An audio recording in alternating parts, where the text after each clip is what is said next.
So, episode one. First, thank you for any and everyone who is watching, whether you've talked to me before or never seen me before. Again, hi, I'm Rob. I did an intro video. If you have not seen, like it. If not, it's not a big deal. But welcome to my channel. Figured no better place to start than would be Clerks 3. Clerks 3 just came out. Kevin Smith has always had a very big impact on my life. Since a very young age, probably far younger than I should have been watching his stuff, but neither here nor there. I remember being real little, like 8 or 9, watching Mallrats, Comedy Central. I remember renting Clerks 1. Actually, I stole it. Don't tell anybody. I stole Clerks 1 from the public library when I was a little kid, which is kind of ironic when you really think about it, because I think he went on record to say he was the most stolen videotape from mom and pop shops and Blockbuster and everything in between. Clerks 1 really got me to come out of my shell listening to the Randall character. Clerks 2, same thing. It actually inspired me for my day-to-day activities, my career, because of the jail cell scene where Randall's back's against his wall and Dante asks, "What would you do?"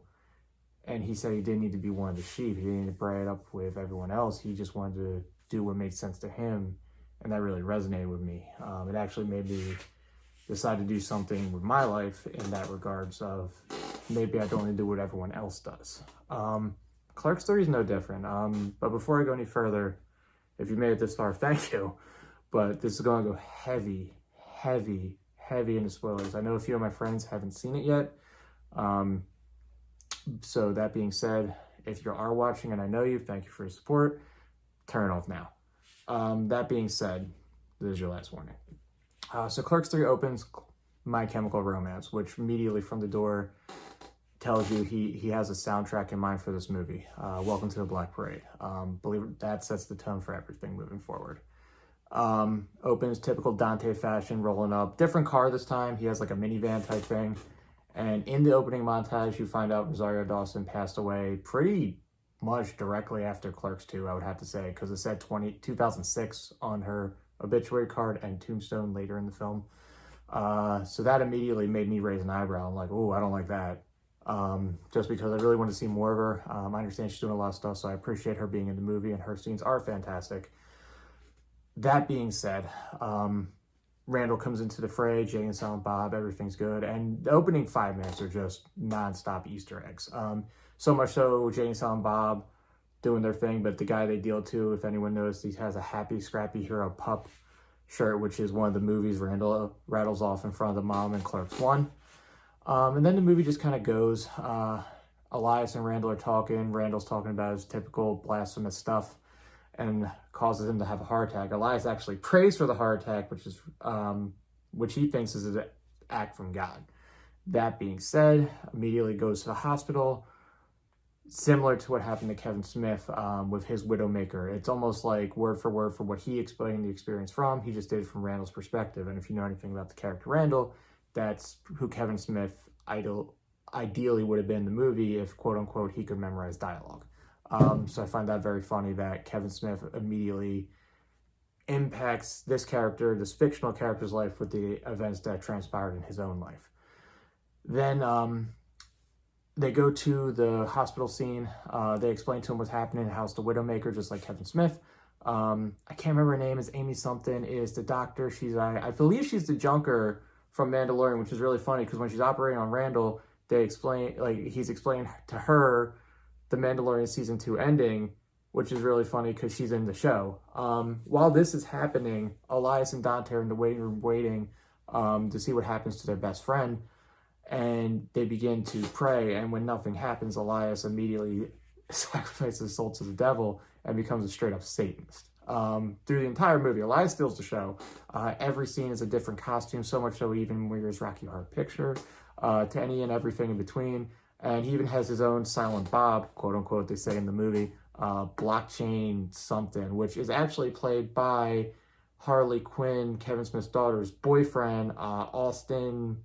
something with a Z, I can't remember off the top of my head. I apologize, I should have wrote this down, but this is all off the top of the head.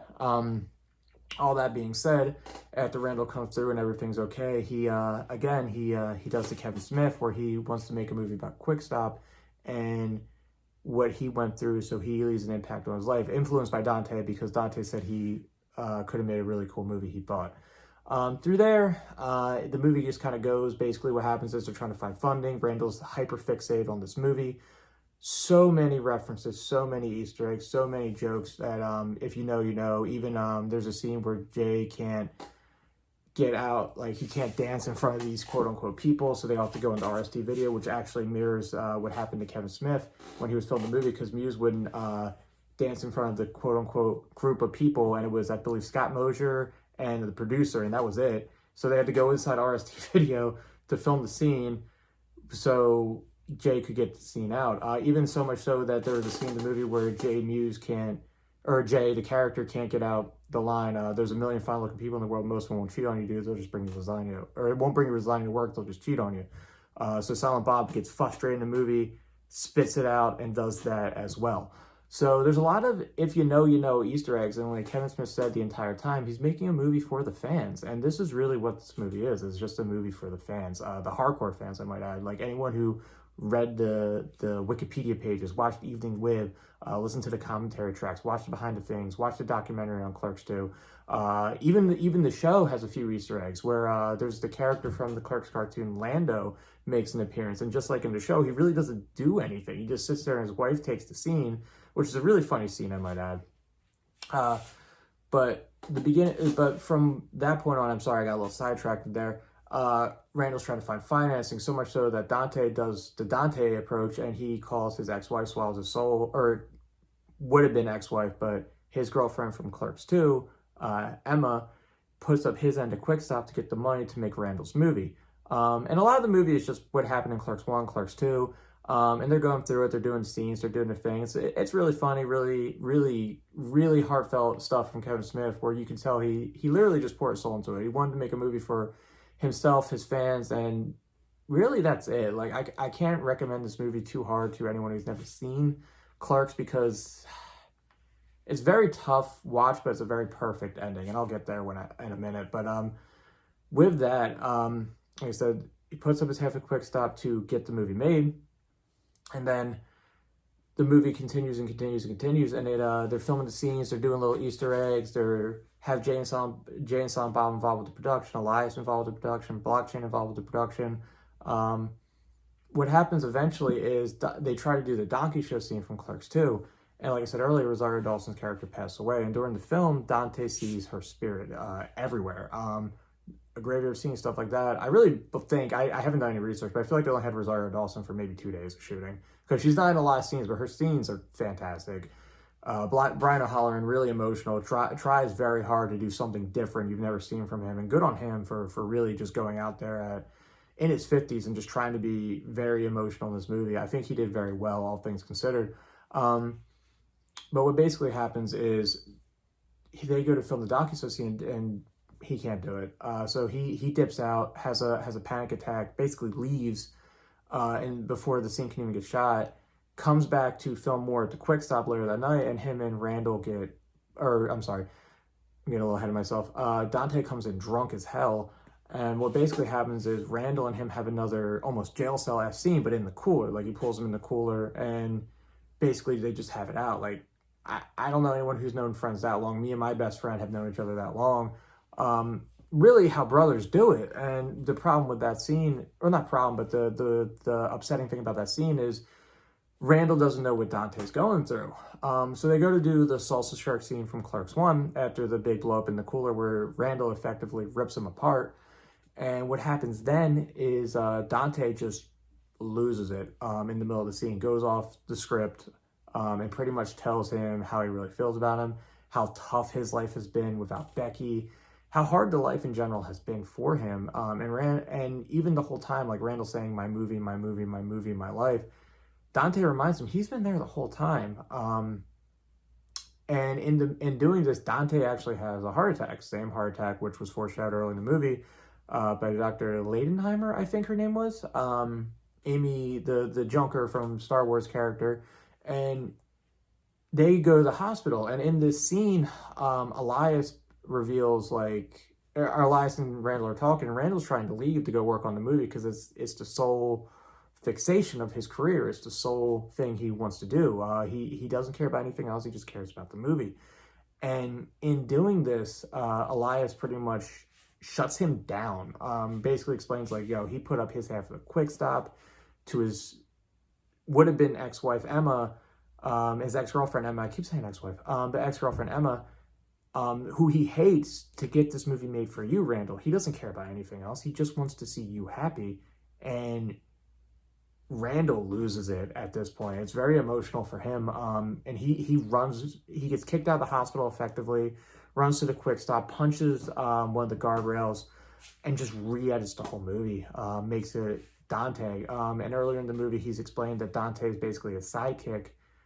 In this moment when he's in his lowest and he's afraid he's going to lose his best friend, he basically makes Dante the main character of Clerks. Like, it's his story. And it's very heartfelt. It's very touching. It's very Randall emotional, where you never see Randall really show emotion. Like the jail cell scene's a little rage, but never upset, never afraid of loss. Like, he's really upset. And him and Dante watch the movie. And while watching the movie, it fades to Dante in an empty movie theater with Rosario Dawson. They watch it together and kind of walk off into the afterlife, I would say, together. And it's very, very sweet, very poignant, very, very mature stuff for Kevin Smith. And no offense to him. I know he's done good movies. Chasing Amy and Jersey Girl are two examples of him doing very good dramatic stuff. But this is not what I expected from a Clerks movie. This is very emotional, and it hit me in a very tough way, specifically because of a lot of things going on in my life.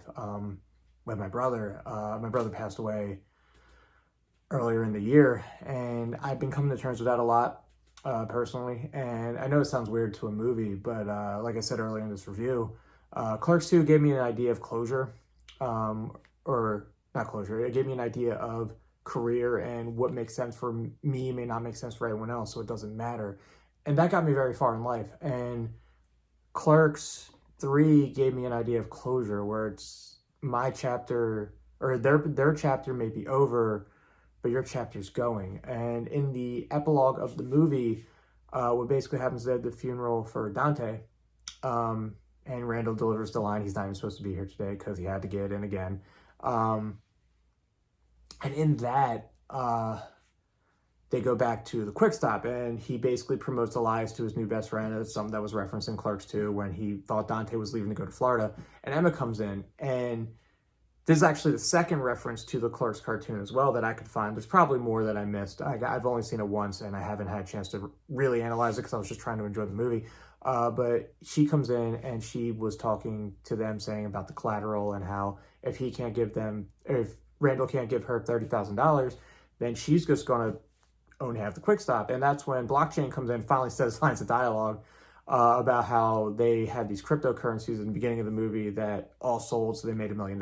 Kind of almost like you couldn't do the Jay and Silent Bob had money from the first Blunt Man or the second Blunt Man movie, so you just gave it to the new Silent Bob-esque character, which is fine. I mean, it's a means to an end in that regard.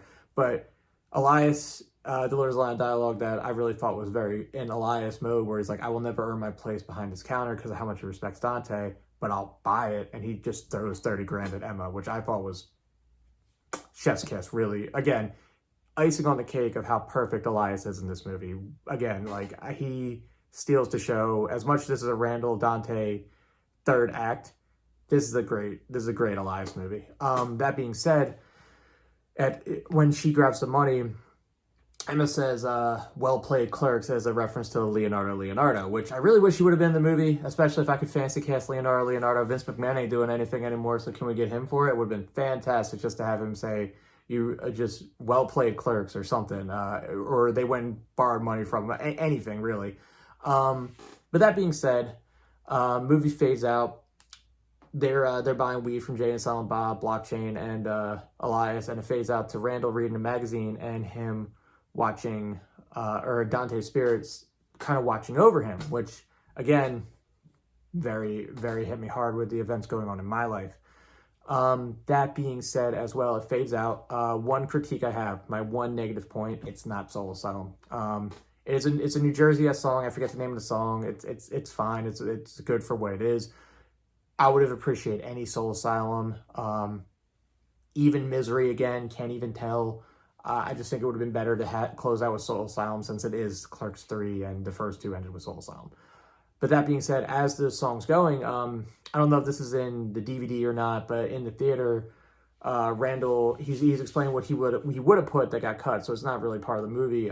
Kevin Smith is explaining that Randall would make movies in the Quick Stop till he's 90, or work at Quick Stop and make movies till he's 90. So I'm hoping if Kevin Smith does more VSQ stuff, it's like Randall made Mallrats and Randall made Dogma and Randall made this, that, and the third, like whatever. So Randall is effectively meta VSQ Kevin Smith in a way, which is kind of funny because Kevin Smith's in Jay and Silent Bob Reboot. So it's kind of funny that Kevin Smith and Randall both exist in the same universe. But he basically, it hit with me because the way I viewed that was, you can do anything. And the movie kind of inspired me in a way to do that. Hence this first video. So this is for me. This is one of those things where I hope this is successful, but Kevin Smith really spoke to me again in this movie where you can do whatever you want. Don't do things for other people. Do what you think's right. And it goes back to Clerks 1. He made a movie for him. He made a movie, maxed out his credit cards, and really gambled on himself, man. Like you got to respect the guy for trying. And honestly, he's been doing this for 30 years, which is wild when you really think about it. A guy maxed out his credit cards and made an indie film. And now I'm in the year 2022, 28 years later, I'm talking about the third part in the 10th movie in the VSQ universe. Is it 10? I think it's 10. Movie in the VSQ universe. Loved it. Highly recommend. If you're with me this far, thank you. But definitely a emotional movie. I don't think it was marketed that way, which is fine. I don't think he really needed to market it that way. I think if he could have just said Clerks 3 and gave us nothing, not even a trailer, I think legions of fans would have seen it, bought the Blu-ray, streamed it, whatever. Personally hit me really hard. Personally something I really enjoyed. And personally something that really got me thinking, like, what do I want to do in my life? And honestly, I've talked about doing YouTube. I talked about doing a lot of things. So anything moving forward here, if I'm successful or not, thanks, Kevin Smith. That being said, guys, thank you for watching if you have. Hopefully I'll have more videos up soon. Like I said in the episode 0, if you watched it, my intent is once a week on Mondays, probably more leaning towards once every 2 on Mondays. May change, may not. If it does, I'll put up a video saying it did. But for now, trial and error, bet on yourself, and be good people. That being said, like, share, comment, subscribe, tell your friends, tell your enemies, tell anybody. The more I say that, I realize I'm quoting Freddy Krueger movies, but we're going to stop that now. Have a good night, and thanks for being here.